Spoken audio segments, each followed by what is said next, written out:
ఒక car road మీద దూసుకెళ్తున్నప్పుడు మనం కేవలం దాని వేగాన్ని, దాని స్టైల్ని చూస్తాం. కాని దాని లోపల మనకు కనిపించకుండా ఒక పెద్ద యుద్ధమే జరుగుతూ ఉంటుంది. అది కేవలం ఇంజిన్ శబ్దం కాదు, అది ఇంజనీరింగ్కి, ఫిజిక్స్కి మధ్య జరిగే ఒక భీకరమైన పోరాటం. ఈరోజు మనం ఆ యుద్ధం వెనుక ఉన్న రహస్యాలేంటో తెలుసుకోబోతున్నాం. సో ఈరోజు మనం ఏం చూడబోతున్నామంటే, ముందుగా అసలు ఈ పర్ఫార్మెన్స్ కోసం జరిగే పోరాటమేంటి, తర్వాత ఇంజిన్ బలం గురించి మాట్లాడుకుందాం.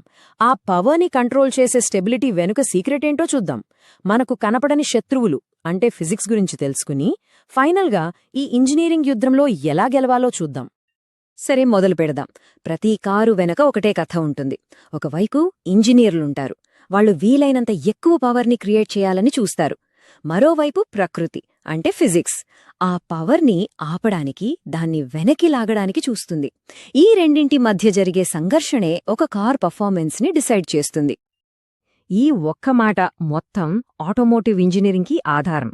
సింపుల్గా చెప్పాలంటే ఇది ఒక టగ్ ఆఫ్ వార్ లాంటిది. ఇంజినేమో కారును ముందుకు లాగుతుంటే, గాలి, రోడ్డు, గ్రావిటీ ఇవన్నీ కలిసి వెనక్కి లాగుతుంటాయి. ఈ లాగుడు పందెంలో ఎవరు గెలుస్తారనే దానిపైనే అంతా ఆధారపడి ఉంటుంది. సింపుల్ కదా? మరి ఈ యుద్ధంలో గెలవాలంటే ఇంజనీర్ల దగ్గరున్న ఆయుధాలేంటి? వాళ్ల ఆయుధశాలలో ముఖ్యంగా 3 పవర్ఫుల్ వెపన్స్ ఉన్నాయి. వీటితోనే వాళ్లు ఫిజిక్స్ నియమాలను ఎదుర్కొంటారు. మొదటి ఆయుధం మనం చాలాసార్లు వినే పదం సీసీ, అంటే క్యూబిక్ కెపాసిటీ. దీన్ని సింపుల్గా ఇంజిన్ సైజ్ అనుకోవచ్చు. ఇంజిన్ ఎంత పెద్దగా ఉంటే అంత ఎక్కువ గాలి, పెట్రోల్ మిశ్రమాన్ని మండించగలదు. అంటే ఆ పేలుడు పెద్దగా ఉంటుంది, దానివల్ల వచ్చే పవర్ కూడా ఎక్కువే అన్నమాట. ఇక రెండో ఆయుధం టార్క్. ఇది ఇంజిన్ యొక్క రా పవర్, దాని కండర బలం అనుకోండి. బండి ఆగి ఉన్నప్పుడు దాన్ని కదిలించడానికి కావాల్సిన ఆ మొదటి బలమైన తోపు ఉంటుంది కదా, అదే టార్క్. ఆగి ఉన్న వస్తువును కదిలించాలంటే చాలా బలం కావాలి. ఆ బలాన్నిచ్చేదే టార్క్. సరే, టార్క్ బండిని కదిలించింది. మరి దాన్ని వేగంగా ముందుకు తీసుకెళ్లేదెవరు? అదే మన మూడో ఆయుధం, హార్స్ పవర్. సింపుల్గా చెప్పాలంటే టార్క్ అనేది బలం అయితే, ఆ బలాన్ని ఎంత ఫాస్ట్గా డెలివరీ చేయగలమో చెప్పేదే హార్స్ పవర్. టాప్ స్పీడ్ని డిసైడ్ చేసేది ఇదే. సో కన్ఫ్యూజన్ లేకుండా సింపుల్గా గుర్తుపెట్టుకోవాలంటే, టార్క్ అనేది ఆ మొదటి పుష్. యాక్సిలరేటర్ నొక్కగానే మనల్ని సీట్లో వెనక్కి నెట్టే ఫీలింగ్ అదే. ఇక హార్స్ పవర్ అనేది ఆ స్పీడ్. హైవే మీద వేగంగా వెళ్తున్నప్పుడు ఇంకా వేగంగా వెళ్లడానికి హెల్ప్ చేసేది ఇదే. ఒకటి బండిని కదిలిస్తే ఇంకోటి దాన్ని పరిగెత్తిస్తుంది. రెండూ చాలా చాలా ఇంపార్టెంట్. సరే, మన దగ్గర పవర్ఫుల్ ఆయుధాలున్నాయి, కానీ ఎంత పవరున్నా దాన్ని కంట్రోల్ చేసే స్ట్రాటజీ లేకపోతే వేస్ట్ కదా. సో ఇప్పుడు ఆ కంట్రోల్ వెనుకున్న రహస్యమేంటో చూద్దాం. నిజమే కదా, ఎంత పవరుంటే ఏం లాభం దాన్ని కంట్రోల్ చేయలేకపోతే? అక్కడే వెహికల్ డైనామిక్స్ అనే కాన్సెప్ట్ వస్తుంది. అంటే కారు కదలికల వెనక ఉన్న సైన్స్ అన్నమాట. ఈ డైనమిక్స్లో హీరో ఎవరంటే సెంటర్ ఆఫ్ మాస్. అంటే ఒక కారు మొత్తం బరువు ఒకే ఒక పాయింట్ మీద బ్యాలెన్స్ అవుతుందనుకుంటే, ఆ పాయింటే సెంటర్ ఆఫ్ మాస్. ఈ పాయింట్ ఎంత కిందకు అంటే నేలకెంత దగ్గరగా ఉంటే కారు అంత స్టేబుల్గా ఉంటుంది, టర్నింగ్లలో పడిపోకుండా ఉంటుంది. అందుకే కదా రేస్ కార్లన్నీ అలా బల్లపరుపుగా నేలకు అతుక్కుని ఉంటాయి. ఈ సెంటర్ ఆఫ్ మాస్ అనేది ఒక పివట్ పాయింట్ లాంటిది. మనం సడన్గా బ్రేక్ వేసినప్పుడేమవుతుంది? బరువు మొత్తం ముందుకు వెళ్ళి కారు ముందు భాగం కింద కొంగుతుంది.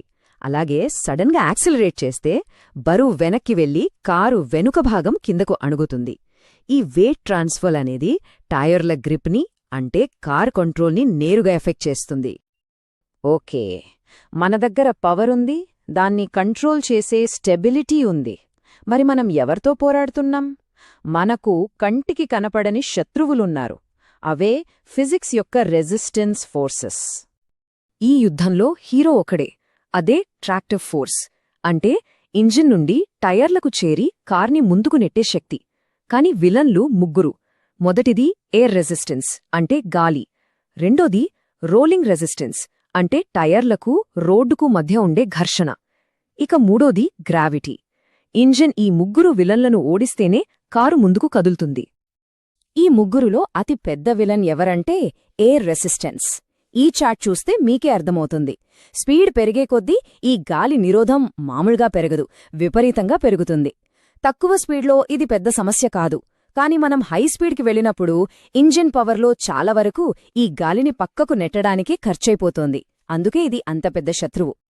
ఇక మిగిలిన ఇద్దరు విలన్లున్నారు కదా, రోలింగ్ రెసిస్టెన్స్, గ్రావిటీ. వీళ్ళు సైలెంట్ కిల్లర్స్ లాంటివాళ్లు. ఎప్పుడు మెనట్టి లాగుతూనే ఉంటారు, కంటిన్యూస్గా పవర్ని తినేస్తుంటారు. ముఖ్యంగా కొండ ఎక్కేటప్పుడు గ్రావిటీ చాలా బలంగా వెనట్టి లాగుతుంది. దాన్ని ఓడించాలంటే ఇంజిన్కు చాలా ఎక్కువ టార్క్ కాదాలి. సో పవర్ గురించి చూశాం, కంట్రోల్ గురించి చూశాం, మన శత్రువుల గురించి కూడా చూశాం. ఇప్పుడు వీటన్నిటినీ కలిపి అసలు ఈ ఇంజనీరింగ్ యుద్ధంలో గెలవడం అంటే ఏంటో చూద్దాం. పర్ఫార్మెన్స్ అంటే ఏంటి? సింపుల్. అసలైన పర్ఫార్మెన్స్ అంటే ఇంజిన్ మన శత్రువులైన రెసిస్టెన్స్ ఫోర్సెస్ని ఓడించేంత పవర్ని జనరేట్ చెయ్యాలి.